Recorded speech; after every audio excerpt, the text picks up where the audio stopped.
welcome to the X22 Report. My name is Dave, and this is episode number 32. Today's title is Gold War, Cyber Attack, Blackout, and the Economic Collapse. That's pretty much everything all rolled into one. So today we're going to discuss pretty much everything. And I just wanted to end up with the blackout because of different news that's coming out and what we can expect. And I do believe from everything that I'm seeing, everything that I'm researching, that this type of event is definitely coming. There's no doubt in my mind. There's no doubt that they are planning this, and this is what's going to happen. So I wanted to just delve in a little bit further and talk about it. But before we get there, let's start with what's going on in the world. Gun control. Now, it seems like instead of coming from the federal top-down approach, it seems like the states now are passing these gun laws that they wanted to do at the federal level. So we see New York, Connecticut, Maryland, Colorado. They're all starting to pass these gun laws that have huge restrictions, and it seems like they abide by the 23 executive orders that President Obama put out for gun control, where everything has to be registered and you have to be fingerprinted and photographed, and ammunition has to be ID'd, and we're starting to see this, and it looks like they're trying to get the states to do it instead of, since Senator Dianne Feinstein's bill didn't make it through. It looks like they're trying to get each state to do it individually and have laws there that like they wanted to do at the federal level. And they're still working on the UN Arms Treaty, and this, to me, is just like a backdoor approach of getting this done. And according to the Second Amendment, all these laws that they're passing and putting forth and are completely null and void. These have no bearing whatsoever on anything, because these laws are completely limiting, undermining, or encroaching on the right to bear arms. And under the Second Amendment, they are not allowed to do this. And that's the way I see it. That's the way I read it. I'm looking at the definitions of the words. I've been over this before, but again, bear, to carry, arms is weapons, ammunition, armaments. Armaments is military-grade weapons, and infringe is to limit, to undermine, to encroach on. So if you just substitute these words like I've done in the past, you can see they are limiting your rights. So all of these laws, they can come out with thousands and thousands and thousands of laws. Listen, Nazi Germany, they had laws, but, what did that mean? I mean, it doesn't mean just because you have a law, it doesn't mean that you need to follow it and it's the right thing, especially when it's against the Constitution. And to take a step further, they're looking to arrest sheriffs who are backing up the Second Amendment. If they don't go and confiscate your gun, I think this is in Colorado, the Secret Service has the right to come in and arrest the sheriff for not following through with the law. But to me, the sheriff is put in a strange position, because on one hand, they have the Second Amendment. On the other hand, they have a law which does not jive with the Second Amendment. So, but the sheriff took an oath to the Second Amendment, just like all these politicians took an oath to the Constitution, I should say. And to me, this really puts them in a tough situation. But this whole gun control, this has nothing to do with children.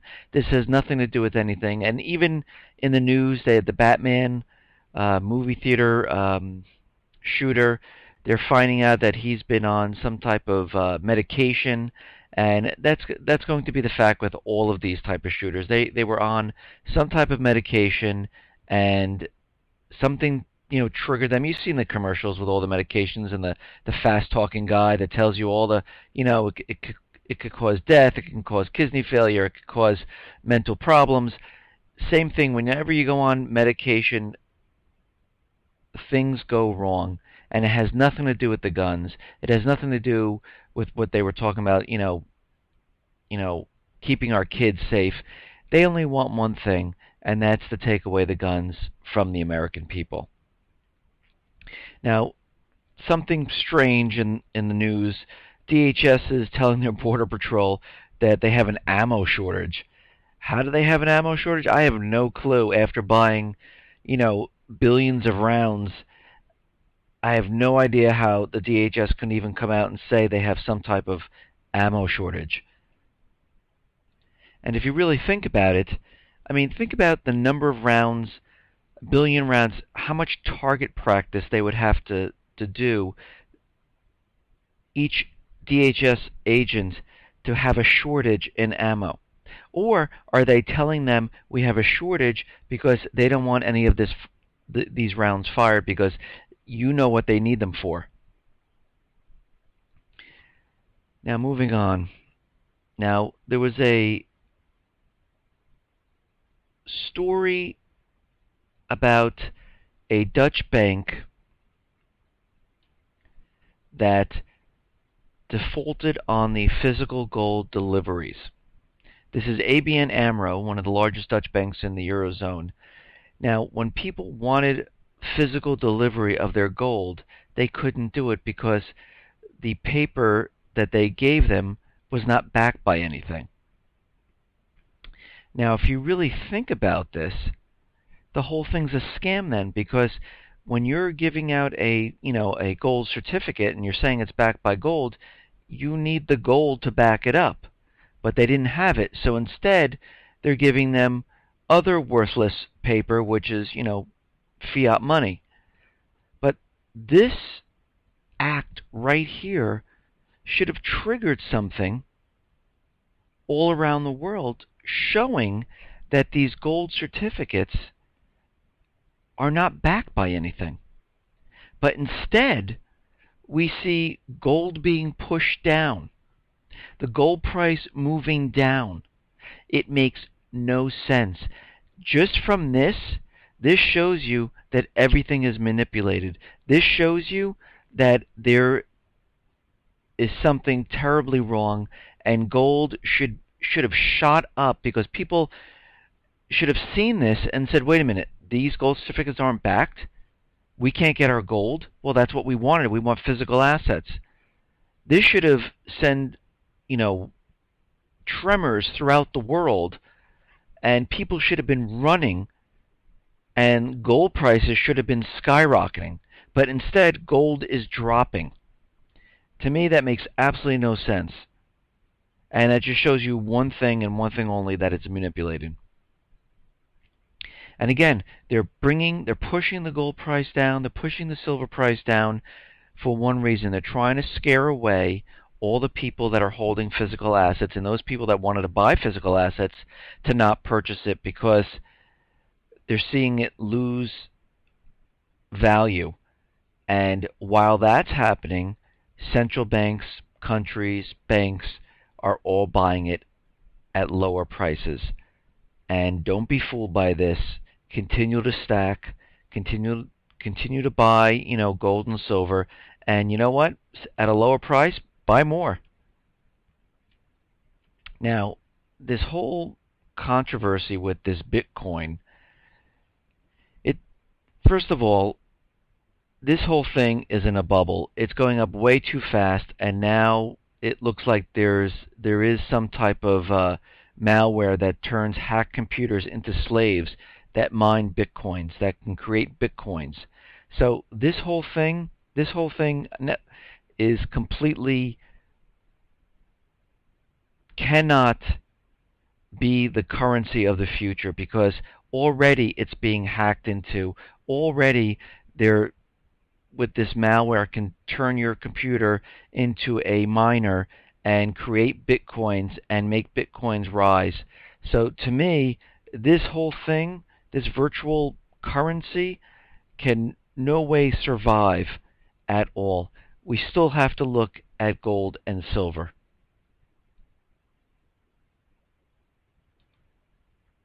Now, as we know, that we're having this whole thing between North Korea, South Korea, and the United States, a lot of propaganda going on, and North Korea's moving missiles, North Korea's um, telling people in their embassies to leave, removing their workers from a shared factory that North and South Korea used to operate. And all this is being done to get them, North Korea, to do something stupid so we can start World War III. Now, China is backing North Korea, and if something happens, we won't be. And Iran is backing North Korea, which is good for the central bankers, because really they want to get to Iran, and I think they're using North Korea to get to Iran and to start World War III all at once. And they're trying to get them to do something. But hopefully they don't fall into the trap and actually doing something. But in the latest news coming out of North Korea, that they might have this missile that can go into space and can explode over the United States, which would cause an EMP burst, which would black out cities in a power outage. Now, this is another way. How probable? I don't see that happening, because I think there's an easier way to do it, and I just for them to say that happen is, to me, is a little far-fetched and a little bit more difficult than having a cyber attack, which they've been promoting now for over. To hear the rest of this report, go to x22report.com. And while you're at x22report.com, visit The People. This is a community of people discussing the economic collapse. Again, go to x22report.com to hear the rest of this report. Thank you.